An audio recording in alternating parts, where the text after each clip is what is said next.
Hello everyone and welcome back to Adam's Fishing. Thanks for joining me here again. I'm back at my very local club water.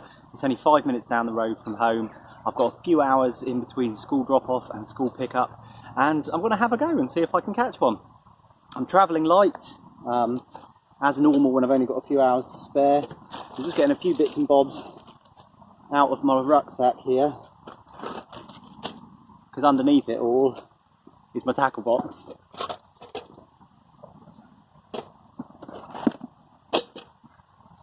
I have bought my brew kit today. It's a bit chilly, so it'll be nice to have a hot cup of tea. But as far as luxuries go, that's about it. Got my small tackle box here. I don't carry a lot in here. It is really 4 short day sessions. That's what I built it up for. It's got a couple of waggler floats in, some leads, some hair stops, a disgorger, some forceps, a boilie baiting needle. And that's about it really, not a lot in there at all, but just enough to get me going. Also there's a pair of scissors in there which I need out now, so let's go looking for them. There you go. Got a pair of scissors there. I got these quite by chance. I didn't mean to get some predator fishing scissors, but that's what I ended up with. They were a gift. I'd asked for a pair of fishing scissors and this is what I got, and I really like them. And they've got a good sharp edge here for cutting braid and so forth. And here there's a little pair of like mini forceps come pliers come I don't know what, but they're good for crushing things or extracting things and opening things. So actually a really handy little pair of scissors, and that's what I keep with me in my day box. I'm going to use these now to help me tie a figure-8 loop knot in the end of my main line here, because what I'm going to be doing is looping on one of those solid PVA bags which I showed you in a previous video. I'll grab one in a sec so that you can see it, but I'm going to have a go at tying this knot. I'm not great at tying knots, I'm not an expert, but I'm going to have a go. I won't film it because it'll be embarrassing. It'll take me about 4 or 5 attempts, and then I'll show you when I'm looping on that PVA bag. I actually managed to tie the loop first time of asking, which is very unlike me. Here's the solid PVA bag. There's some crushed boilie in there, some very small pellets, some krill powder.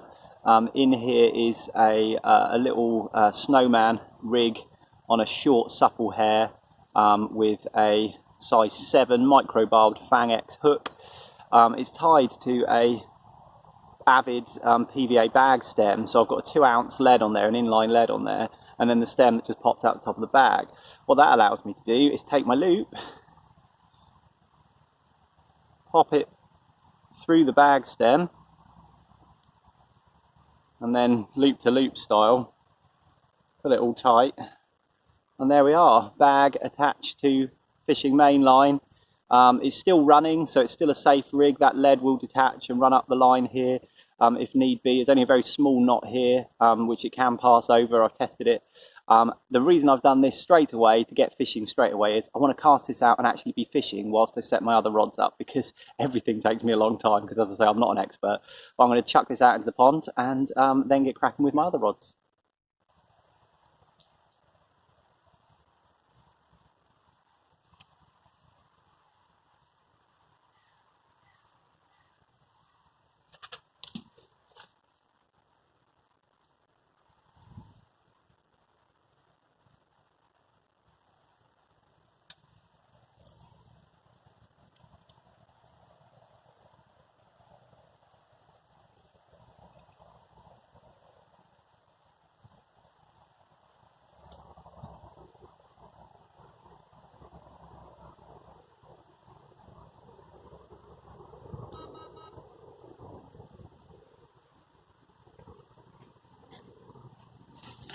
Okay, I'm fishing. I'm going to set the other 2 rods up. I'll tell you what I'm doing with them in a moment. So I'm just going to try and show you what I'm doing now. Basically, I've had a few casts with my left-hand rod and found a fairly clearish spot, roughly where I knew one to be, and that's where I'm going to be fishing to. So I've put the line in the line clip on my reel, and I'm just going to tie a small marker elastic knot on my line so that I can get back to that spot if I'm lucky enough to catch a fish and I need to clip back up again, or before recasting. So it's an overhand loop and then 4 twists within that loop, and then a good pull on either side, and I get a nice tight knot. Don't know if you can see, yeah, you probably can't see that, I don't suppose. A nice tight knot which is very easy for me to remove, and it doesn't damage the line. I'm just going to take my scissors and just trim that off. I don't need it massive. And there we have my marker elastic. Don't know how good it's going to come out on the film, but just to give you an idea of what I'm doing. That rod's clipped up now and ready to have a rig attached. So that's what's going to be happening next. So this rig, which I'm putting on the first rod, has come highly recommended by a new friend who contacted me after watching one of my videos, which is really fab. Same as I usually have, an anti-tangle sleeve on one end with some coated braid, coated all the way through to I guess everyone's seen these before, a Ronnie rig. Yeah, chap who contacted me said this never fails for him on these waters. So I'm going to give it a go. I've got a size 6 crank microbarbed hook on there. I've done the whole Corda thing. It is the Corda Ronnie rig, I suppose. Except for I'm using, instead of bait floss, I'm using a tiny bait screw. Hopefully you can see that. Oh, if I do that. A little bait screw to screw the boilie onto. So I'm going to do that now. I'm going to screw on one of my washed out pink krill pop-ups and then get it out to that spot that I mentioned.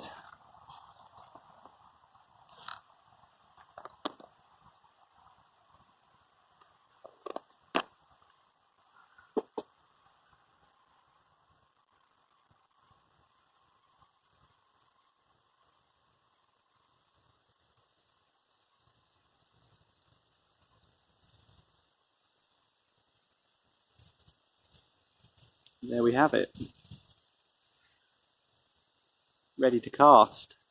Except for I'm going to give it a good glug first to try and boost the attraction of that bait. I think I've got that that hook bead in just about the right place from what I've seen from descriptions that I've seen online and that kind of thing. And you guys might tell me that it needs to come further back towards the eye of the hook, or maybe even further up towards the hook point. But that's where I've seen it in most images and most videos and that kind of thing. And I'm told that it works. I haven't tank tested it or anything like that. I'm not that crazy. Yeah, I'm going to give this a glug, clip it on, and cast it out.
Okay, finally I'm fishing properly.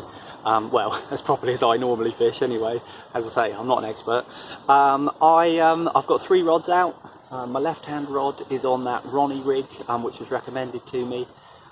Seems like a really aggressive hooking potential with that one, so I'm confident that if a fish picks it up, I'll get a run, so fingers crossed on that one. My right hand rod is on my Snowman bottom bait type rig, which I've shown before in a video, and my middle rod is the solid PVA bag. What I haven't done yet is put any bait out. I've had 1 or 2 beeps, but they seem to have died off for now, so I am going to put a little bit of bait out now to try and entice the fish into the swim, and then I'm going to sit back, relax and make a cup of tea.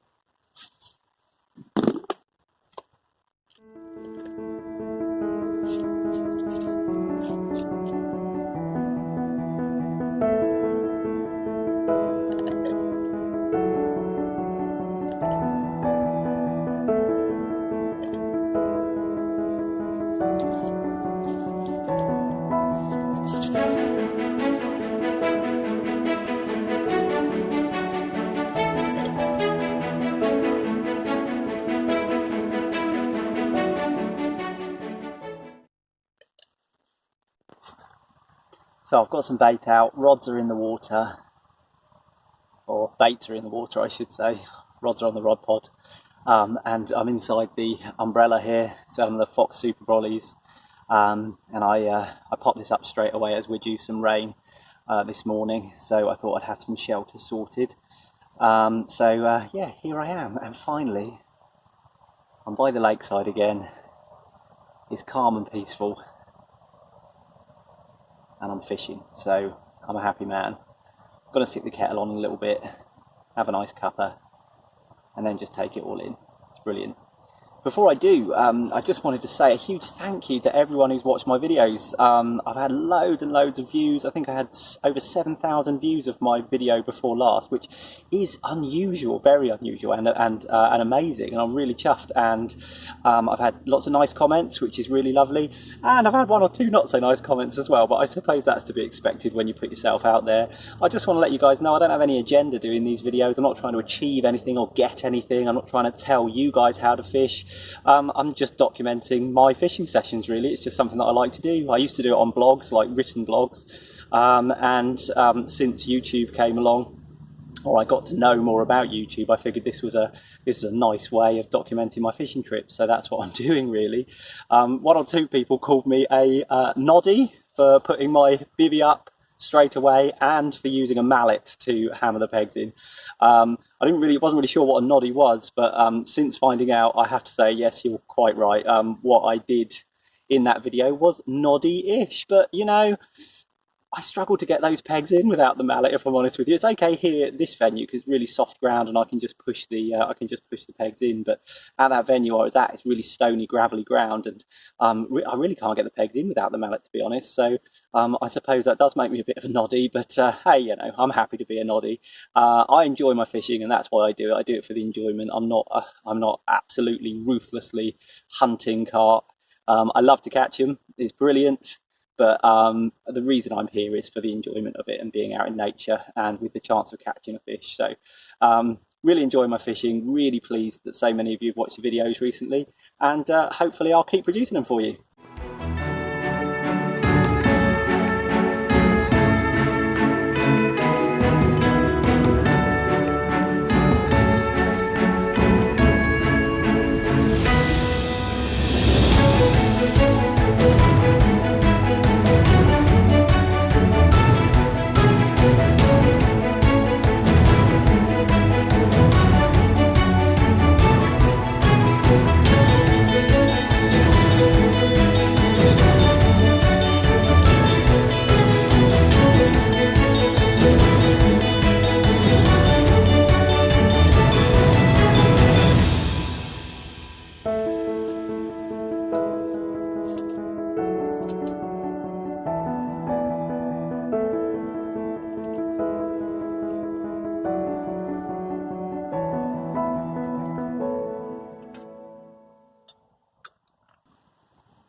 I'm afraid it just hasn't happened this time.